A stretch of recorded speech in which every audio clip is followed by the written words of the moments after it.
ఈ రోజు తెలుగుదేశం పార్టీ జెండాని అనేక చోట్ల ఎన్డీఏ జెండాల్ని కూటమి నాయకులు మీ అందరు భుజం మీద వేసుకొని ముందుకు నడుపుతున్నారు. మన అందరం కూడా కుటుంబ సభ్యుల్లాగా ఏర్పడి మన శాసనసభ్యుల వారి ఆదేశాల మేరకు ఇందాక చెప్పారు 8,700 ఓట్లు, 12 బూత్లు, 4 సెంటర్లు, 18 టీంలు. చాలా సింపుల్ గా అన్నిటినీ కూడా డివైడ్ చేసి రెడీగా ఉంది. ఎవరి పని వారికి ఆల్రెడీ డివైడ్ చేసి పెట్ట ఉంది. అందరం కూడా సమిష్టిగా కృషి చేయాలి. మీ అందరికీ తెలియని విషయం ఏం కాదు. మామూలు ఎలక్షన్లో అయితే బజారు, ఊరు, వాడ, మండలం, గ్రామం అన్ని తిరిగేస్తూ ఉంటాం.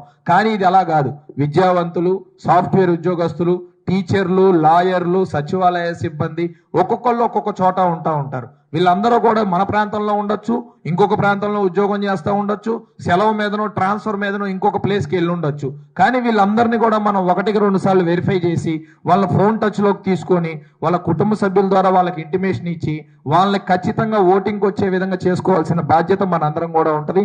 ఈ విషయమైన మీ అందరితో కూడా కలిసి పనిచేసే అదృష్టం నాకు కల్పించినందుకు ముఖ్యంగా ముఖ్యమంత్రి నారా చంద్రబాబు నాయుడు గారికి ప్రత్యేకమైన ధన్యవాదాలు తెలియజేసుకుంటూ, ఏదైతే కాబోయే ఎమ్మెల్సీ ఆలపాటి రాజేంద్ర ప్రసాద్ గారి ఎమ్మెల్సీ ఎన్నికల్లో కాబోయే ఎమ్మెల్సీ రాజేంద్ర ప్రసాద్ గారికి అత్యధిక మెజారిటీని తాటికొండ నియోజకవర్గం నుంచి అందించాలని మీ అందరినీ కూడా సగౌరవంగా కోరుకుంటూ సెలవు తీసుకుంటున్నాను. జై తెలుగుదేశం.